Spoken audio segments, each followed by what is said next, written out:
We just spent 3 months at EV Pulse in the Nissan Leaf. This compact cruiser was one of the first EVs on sale in the United States. When it went on sale in 2011, it had a whopping 73 miles of electric range. A lot has changed, and while the Leaf is no longer the electric sales king, we learned a ton by living with it. In fact, it just might be an EV worth your consideration. In this video, I'm going to walk you through the things we liked about the 2021 Nissan Leaf. We'll also hit on a few of the things we didn't care for and offer up some conclusions about the value of the Leaf. Our tester, a Leaf Plus SL, comes with an EPA-rated range of 215 miles. Fully loaded, it's priced at $39,135 with the delivery charge. It's also still eligible for the $7,500 federal tax credit.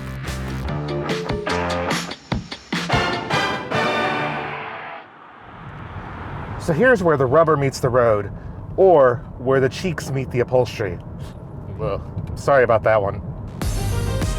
That's because one thing we were super impressed by is the seat comfort. Nissan's zero-gravity buckets are on board the Leaf, and after nearly 3,000 miles logged on our loaner, many in the form of 10-hour trips, you can really feel the difference. Those seats, combined with a quieter cabin than a comparable Tesla Model 3, means the Leaf can be a solid road trip machine.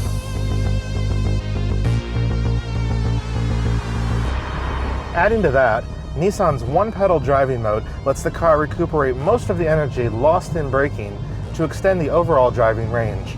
It'll even bring the car to a complete stop for you. After a little bit of practice, it's easy to drive the car with one pedal while being the most energy efficient. With a good mix of high-speed highway driving and around-town tooling, our long-term economy is about 3.5 miles per kilowatt-hour of energy consumed. That's the equivalent of 118 miles per gallon of gasoline. With a 62 kilowatt-hour battery pack, that means the Leaf should get 217 miles of range, just beating the EPA estimate. All of those are good things: comfort, quietness, and range you can count on without having to resort to hypermiling techniques. Now, on to some of the not-so-good things. The biggest negative is fast charging. Unlike CCS ports, which are standard on most of the Leaf's modern competitors, the CHAdeMO connector limits the Leaf to 50 kilowatts. For comparison, our long-term Model 3 can charge at 170 kilowatts.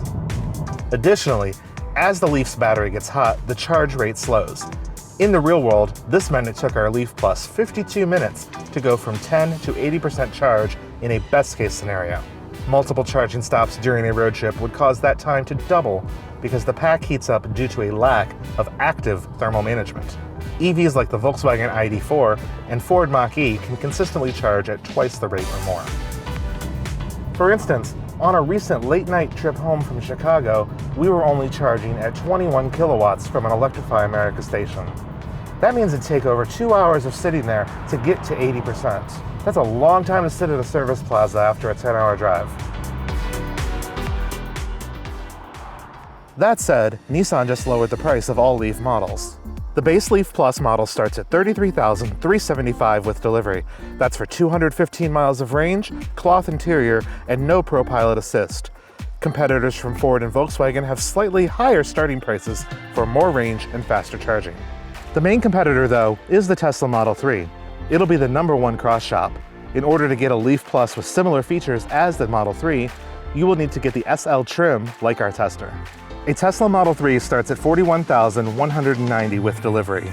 It has 263 miles of EPA-rated range, faster charging, and frequent over-the-air updates improve the ownership experience. With better ride comfort and better reliability from the ProPilot Assist system, the comparably priced Nissan Leaf is a compelling alternative just without the robust supercharger network.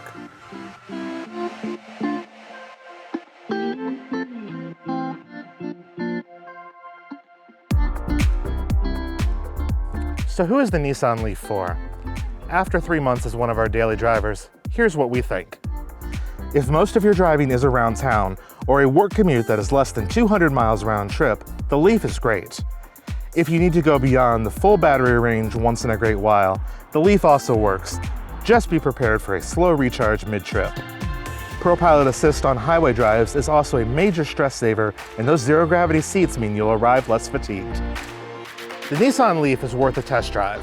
If we were to order one, we would get a standard plus model and skip the bells and whistles of the SL trim. That is a solid Nissan EV buy. Do you own a Leaf? Tell us what your experience has been down in the comments. We'd love to hear what you think. For more reports from the electric vehicle frontier, subscribe to EV Pulse and give this video a like. We'll be back soon with more news and reviews.